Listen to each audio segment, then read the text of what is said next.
What's up, everybody? It's Kevin from the Tabletop Warlords, and today we're going to be doing something different.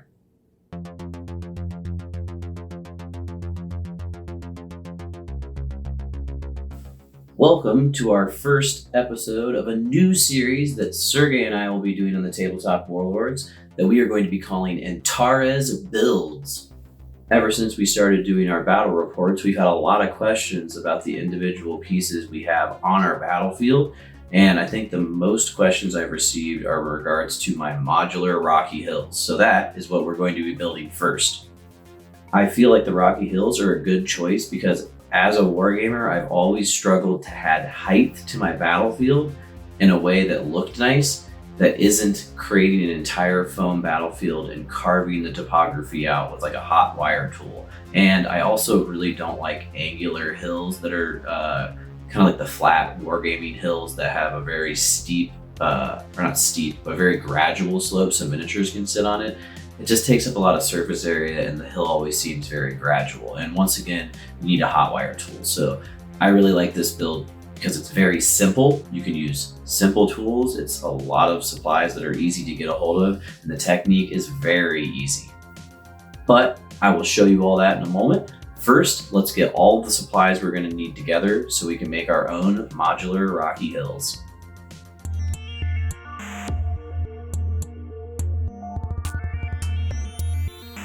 The most important supply for this build is going to be extruded polystyrene insulation foam.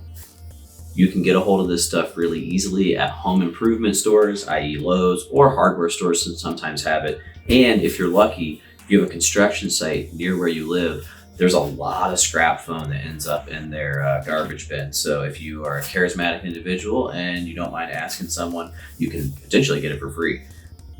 I like to get it in the sheets that it comes in at Lowe's because it is 1 inch thick. I think that's important for the build just because we want to have one level of the hill seem reasonable for your one single infantry model to get up on. So you can get it in 2 inch heights for maybe like more of a plateau, but for our build, we're going to be using this 1 inch thick board. Another thing we're going to need in this build would be just a Sharpie marker or some kind of equivalent marker. Could even be a pencil, but we just need to use it to draw out the pieces we're going to cut for our modular hills. And speaking of cutting, you're going to definitely need an X-Acto blade for this project so that we can cut the foam pieces out for our modular hills. It does help to have an X-Acto blade that can extend its blade like this one, just because the foam is 1 inch thick and that way it takes a lot less swipes to get through it. And on the note of knives, let's be safe. We all love our fingers. Let's keep them attached. We will also be needing PVA glue for this project so that we can attach the pieces of our modular hills together, as well as attaching grit and rocks to our hills.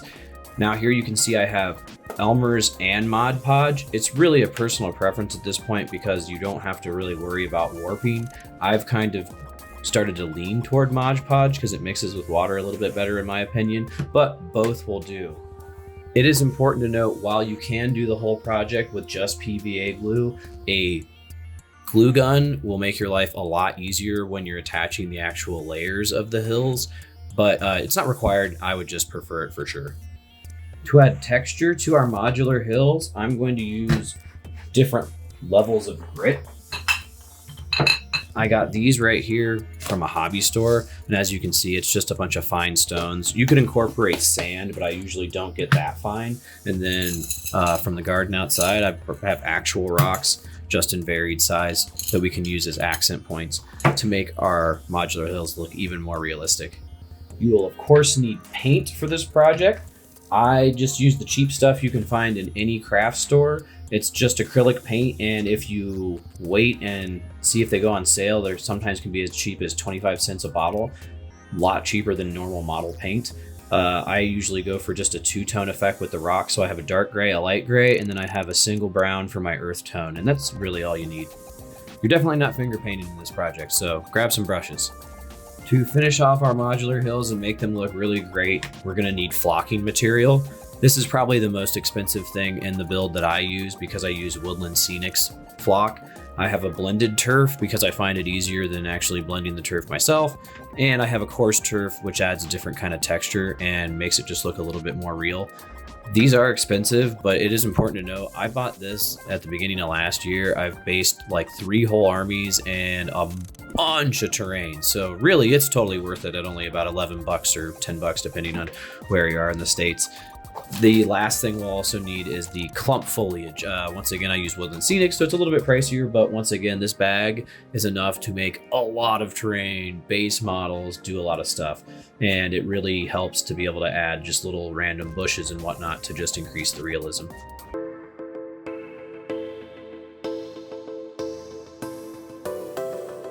So the first step in our modular hill is going to be taking a piece of our insulation foam, taking our Sharpie, and simply just drawing out random shapes that we're going to use as our guidelines for the different layers of our hill. So simple as that. Remember, you don't have to get too wackadoo with it. You are cutting it out by hand, so you kind of want to have pretty much basic shapes without too much in the fine curvature. But yeah, so basically just a bunch of shapes like that. And as you can see, one piece of this insulation foam is going to make a lot of hills. In retrospect, it's a lot easier to draw on the blank side of the board. So as you can see, I have a bunch of shapes drawn as close as I can get them to each other so that I'm wasting the least amount of foam. So we're gonna get our craft knife out, make sure it's super sharp, and get one of these hunks cut out. And here you can see I have all of the pieces cut out now. In their rough form. We can see these are going to be a bunch of different shapes, and what I'm going to do now is just get them down to have more rounded edges, and this looks about done. It's rounded on all edges. As you can see, my original outline is further in, but why waste the extra foam? It's a nice little increase to the size of the piece, and like I said, why waste? So the next step we're going to do to make these rocks look all the more better is we're going to take our blade, we're going to angle it kind of like that on the edge, and we're going to just bevel the edge of all this foam. Watch your fingers, and what that's going to do is it's going to round off the edges even more so, and it's going to help with the overall look once the final step is finished. I almost forgot, keep in mind, we are only going to be beveling the top edge of these pieces, not the bottom. That way it can kind of set a little bit more flush with the table.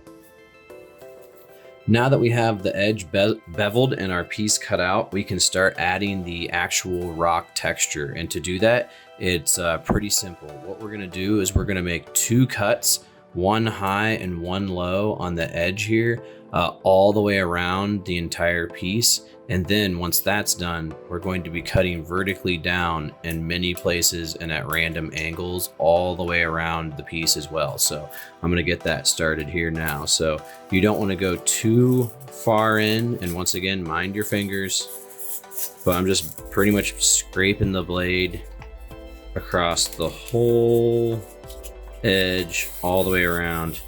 And you'll see on the one side, we'll definitely hook right back up. So we got one cut done. So I'm going to make the other cut, and we're going to keep going. Mind your fingers. And there's the second cut done. So now we're going to do vertical cuts. Really be careful with your vertical cuts because you're doing them in a much more sporadic way. So mind where your fingers are, because you're going to want to change the angle of your blade, go up and down, side to side, but you're just kind of cutting into it in a very erratic pattern all over the place. Watch your fingers.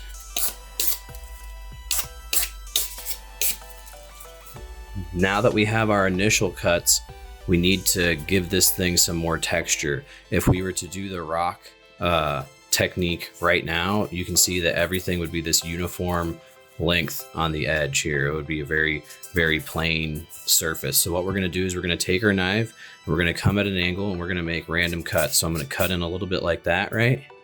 Come at a different side and cut in, and it creates this divot. We're going to want to make a bunch of those just at random. You can do them more towards the bottom, more towards the top. And then you can also do some that are more of an angle, creating horizontal gaps, but we're basically want to just chew up all of the edges. And here you can see I have a nice variety of chunks taken out, which will give this thing a great texture. So now we're going to get out the secret tool I forgot to mention in our supplies list. What you're going to need for this step is a real rock. Boom, boom, bow. The rock has the texture of a rock and foam is soft. So when you're going to push this into the edge of this, it's going to transfer its texture onto the foam, which is really nice. And we're going to distress all these cuts we've made. So what we're going to do is we're actually going to take this rock, like I said, and grind it in there, trying to get it between those cracks that are formed by our cuts, and really just, push hard so that it gets that texture of the rock. And you can see after like 2 seconds of effort, boom, that looks immediately like a great rock face. So I'm going to take this rock and get this nice texture across the whole piece. Yeah, I've applied that rock texture all the way around this piece and it looks great. This top is still flat, but that's exactly what we want. And I've decided I'm going to be doing a 2-tiered piece. So as you can see, I've added the rock layer onto this piece as well. And just by itself right there, you can tell that this is going to come out looking really nice. I'm going to go ahead and get my hot glue gun heated up. Like I said, at this point, you could use PVA glue in the form of Elmer's or Mod Podge to connect your pieces. It's just going to take a lot longer to dry. So I prefer instant gratification. Once your glue gun is all heated up, it's just as simple as putting a few hot glue gun beads on one part of the surface and hold them together. It creates a great seal in just a few seconds. And that's exactly why I use hot glue guns, is that now we can go on to the next step without having to wait around. Now that we have the main body of our modular hill created with the foam, we are now going to bring in our grit so that we can add texture to it. Before we add a finer grit to the top of the entire hill to add texture, we're going to want to add some accent points in the form of just regular old rocks. I'm going to take just a few of these larger rocks. I'm not going to really scrutinize what shape they're in. We're just going to eyeball it. And then I'm going to take a little pile of, they're still larger than my fine grit, but they're smaller than these other rocks. And we're going to use these to add a more realistic texture to our hill piece.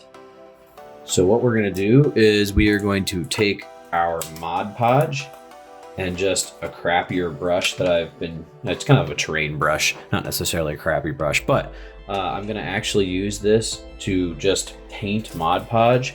Where the places I'm going to be adding our rocks are going to be where the two foam pieces meet. This is where rocks in my imagination would kind of fall from the face and just pile up on the edge. So we don't have to go overboard, but like I said, I'm just going to add. So we're going to take these. I'm going to take some of the bigger rocks and just place them in some random places like that. Now I'm going to go on this side real quick. I'm going to add a little bit more Mod Podge here. And I'm going to add a few bigger rocks right there and a nice clump.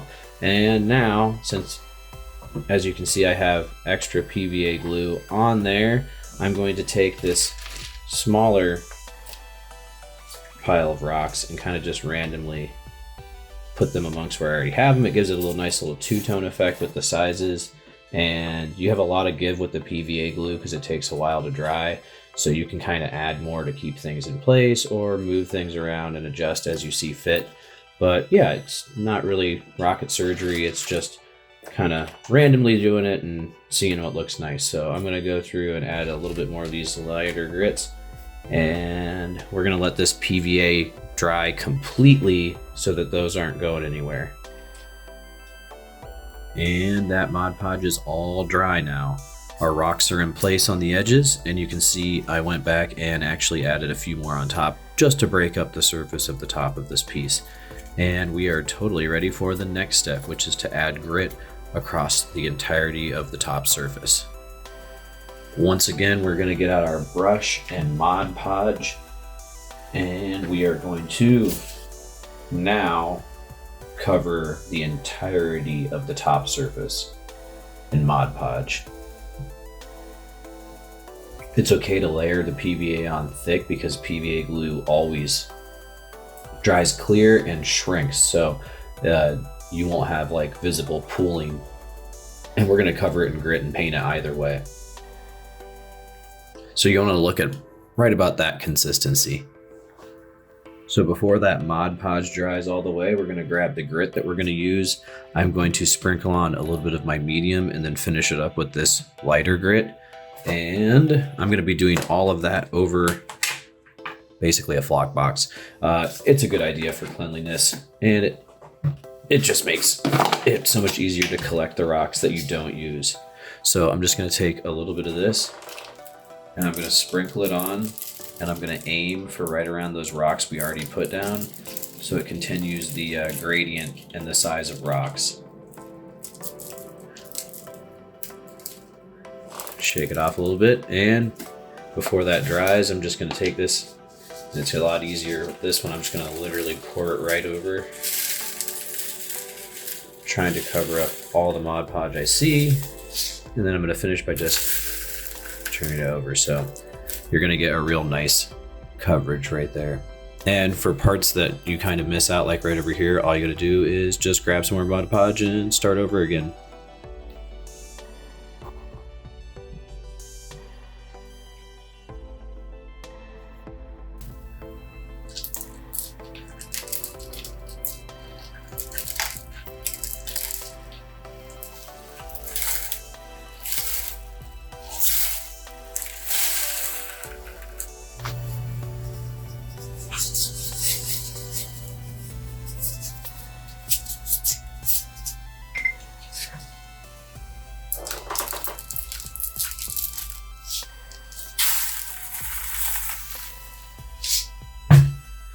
And when you're finished with your grit, it's going to have a nice looking coverage like this. Now, it is important to note that you're going to see the grit is going to build up on the rocks because of the glue that you've painted on, and you really don't want to have that remain because it looks kind of funky after you've painted it. So all you got to do is just take a brush and gently scrape away that grit that has found itself attached to your bigger rocks. And this will just help it to look more natural and less like you've glued a bunch of rocks to a piece of foam. Now, just like with the bigger rocks, we're going to have to wait for this PVA glue to completely cure. All PVA glue is water-based, so if we were to go ahead and mix up some paint and water and glue for the next phase, it would reactivate the PVA that we used to put the grit on, and it would all just kind of slide off. So we want to make sure that this glue has a chance to completely cure. If you got a fan, now's the perfect time to set it up with this right in front of it. And once again, the Mod Podge is completely dry, and this grit is pretty well sealed to the top of this, but we want to make it even better. And so what we're going to be doing is painting this over the entirety of the terrain piece. So this is a mixture of water, Mod Podge, and paint. So basically the intention is it's going to give us our base coat for the piece, and it's also going to seal the piece completely with PVA glue right over the top, so that grit is going to pretty much stay there forever. So I'm going to get started, and like I said, basically just painting this mixture on to the entirety of the surface. Keep in mind now, when you're painting the grit that you've glued down, try not to push too hard or be too aggressive with your strokes. Basically just dab on decent amounts of paint, because you don't want to scrape too hard or you'll end up removing the grit off the bottom layer. Because like I said before, the amount of water I'm using right now is most likely reactivating the PVA, and so you just have to be very careful and use a blotting technique.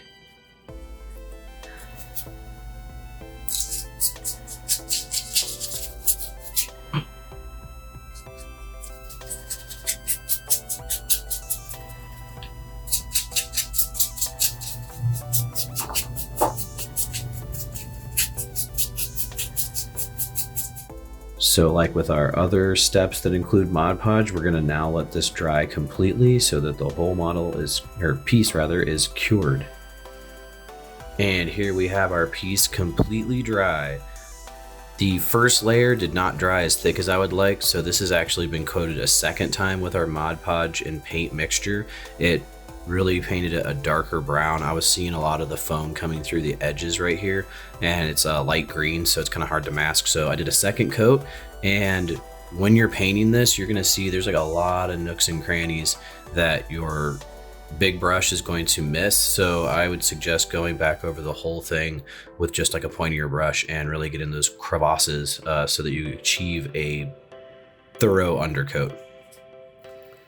Now that our undertone is completely done, it is time to paint our rock. So I'm going to get out both of my gray tones and we're going to get this looking even better. When you are painting the gray on your rocks, you want to make sure that your brush isn't super wet because this is kind of going to be similar to dry brushing. It's just like a heavier version of dry brushing. But all we're going to basically do is with paint on our brush, we're going to scrape side to side across this rock face, and what's going to happen is the outermost facing is going to pick up the paint and it's going to leave the recesses that dark earth color. So we're just going to get started right now. So you can immediately see it transform to looking a lot better. Make sure to get the top edges of your stone outcroppings by just kind of tilting this forward like I am and running your brush down. You can make sure to grab that stony texture that is jutting out from your rock, or your ground rather.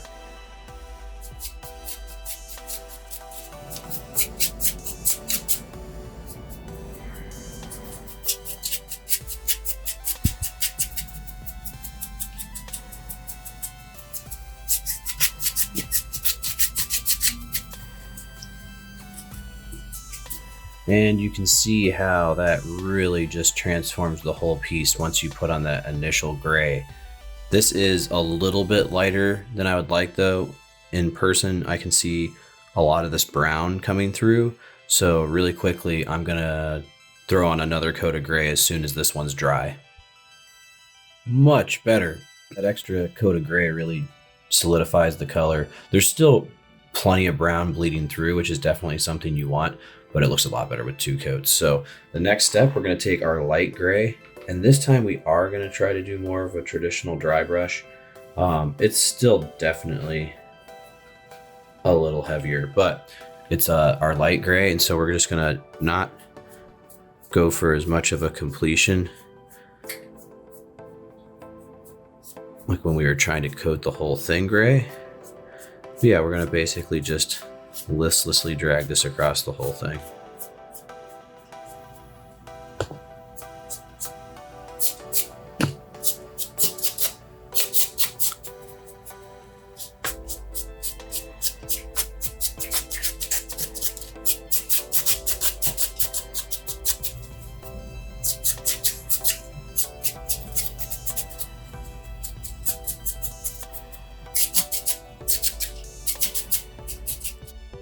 With our highlight gray on, the whole piece just pops. That highlight adds just an extra layer of complexity to it, and it just makes that rock facing look great. And this is not the only technique you could use. You could do a lot of different color combinations. You could use washes to make individual rocks appear to be like a different layer.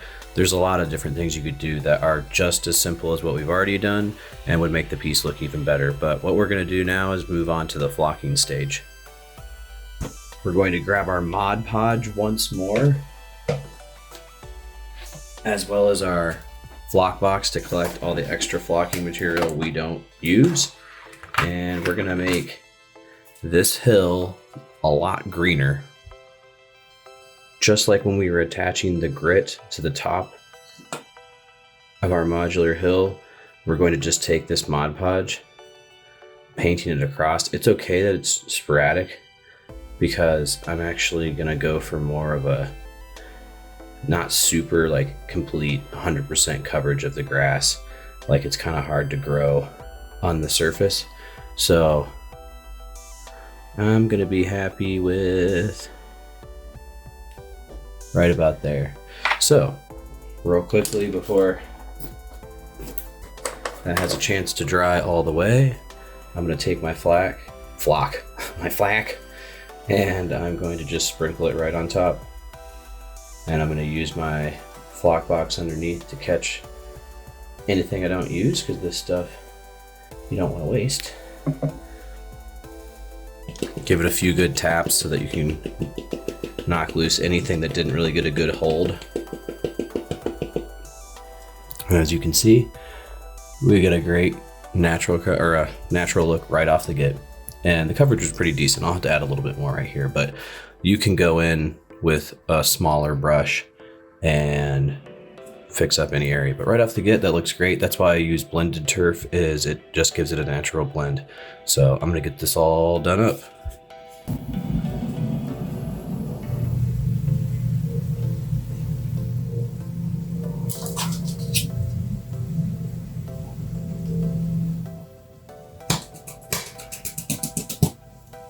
As you're applying your flock, you're gonna notice that sometimes it'll get up on your rocks pretty bad, just because of moisture and whatnot. So just remember to, before the flock has a good chance to dry, just go over it with a paintbrush and you can kind of just get rid of the flock that you don't want to be there.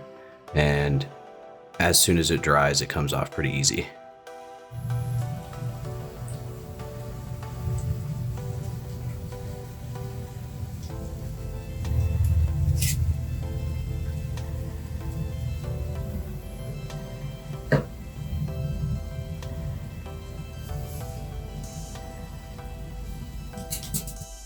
The flock is all done and this piece is looking great.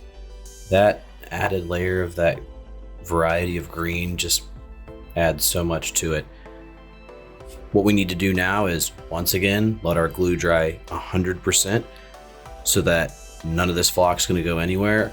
We're gonna add a few more details and we're almost done.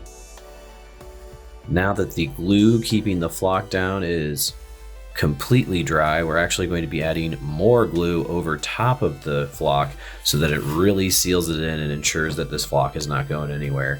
We're going to use half PVA glue, half water mix to do this. And you can apply this using a paintbrush, but I'm actually going to cheat and use a dropper. I'm going to also at the same time be attaching coarse turf to the mix. It's a lighter color and I'm going to be placing it basically around where the rock crops or outcroppings are and kind of randomly about the piece. So it's going to give it a little bit more visual variety. It's going to add another lighter green, like I said. And the best part is that this coarser material will actually act like a sponge and absorb the PVA glue we're using to seal the flock, which will effectively seal it and will not require us to add another layer. So I'm going to start that and show you how that works out. So I'm going to basically fill my dropper with our PVA glue mix, and then I'm going to literally just drop it onto the top of the flock. You'll watch as it spreads out and absorbs into the piece. You don't want to overdo it, but if you do it just right, it's going to seep out, completely being absorbed by the flock, and then like I said, it's going to dry and basically be a impenetrable barrier to keep it all in. As I said before, what I'm going to do now is I'm going to be sprinkling this coarse flock right near where the rocks are. And if you just simply take your finger and push it down into that PVA glue we've just put onto the piece, it'll actually stay in place really well. And you can see right off the get, it really adds a nice variety to it. So I'm going to quickly add some more of this coarse turf before this glue dries. I think that looks like a pretty good amount of it. And just to be certain, before all of the glue dries, I'm just going to take my dropper and add a few drops of PVA water mixture right into that coarse flock. And that way I don't have to worry about anything. So should look about that. And then we're going to get all the rest of this done so it's uniform, and then let this dry all the way.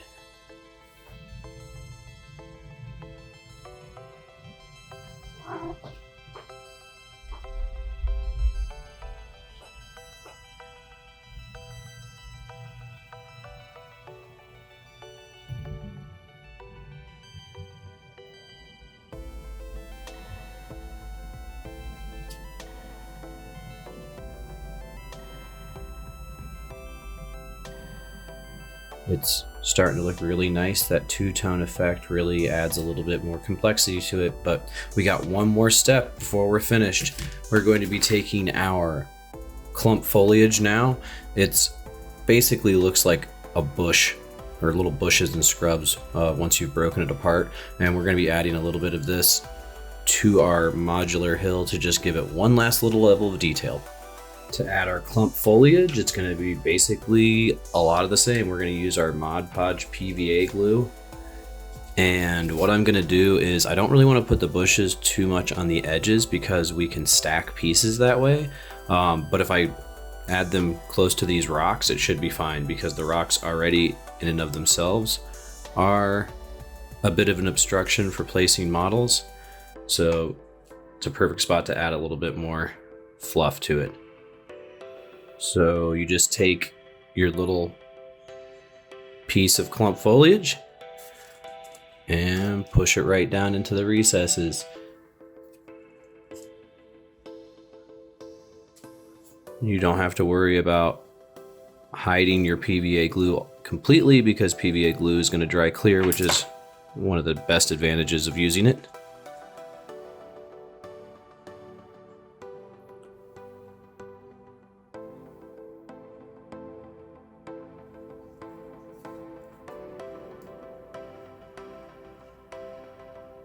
Beautiful. So as you can see, it kind of just adds a little bit more depth to the bushes and the vegetation that are present on this little piece. And it's just a nice little step, like I said, to just add a teensy bit more detail. The final step to complete our project is going to be similar to all the flocking. We're just going to take our water and glue and, mixture and basically just soak these little bushes once the glue that's holding them down is completely dry. That way the sponge-like material of the clump foliage will absorb that water glue mixture, and when it dries hard, you're not going to get flaking, it's not going to fall apart, and it's going to stick to the models. And here it is, completely finished. All of the glue has dried completely. The piece is cured. All of these little doodads aren't going anywhere. And this is ready to be placed on an Antares battlefield somewhere out in the Determinate. This is a very simple piece and it translates very well on the battlefield. You obviously can take position to gain the advantage of height against your enemies, or if you're on the ground level, these hills provide great terrain to block the line of sight. The construction is so simple, you can really take these concepts and make an infinite amount of variation. Here is a 4-tiered hill that is one big piece. I also have a larger 3-tiered piece. You can make simple 1-layer pieces that can be used as the base to create more hills using different pieces. This would be a nice little mesa to block line of sight. Or you can get very interesting with it. And you can use other pieces to create really interesting parts of the battlefield. Like maybe this stone overhang will prevent them from being able to be targeted by overhead fire, or at least doesn't, the template doesn't count as being over them if they have that rock layer. Really interesting things. You can also use the same concept to make very large pieces with the intention of, raising up a huge chunk of your battlefield all at once. This is kind of angular, so it can sit in the corner if you wanted. And adding the hill we just made, you can create very interesting terrain that can kind of get quite cinematic, really. But the possibilities are endless, and it really just depends on the pieces that you create. And like I said, it really, really helps the battlefield a lot. Well, I hope you folks enjoyed our first Antares build because it was a lot of fun to make.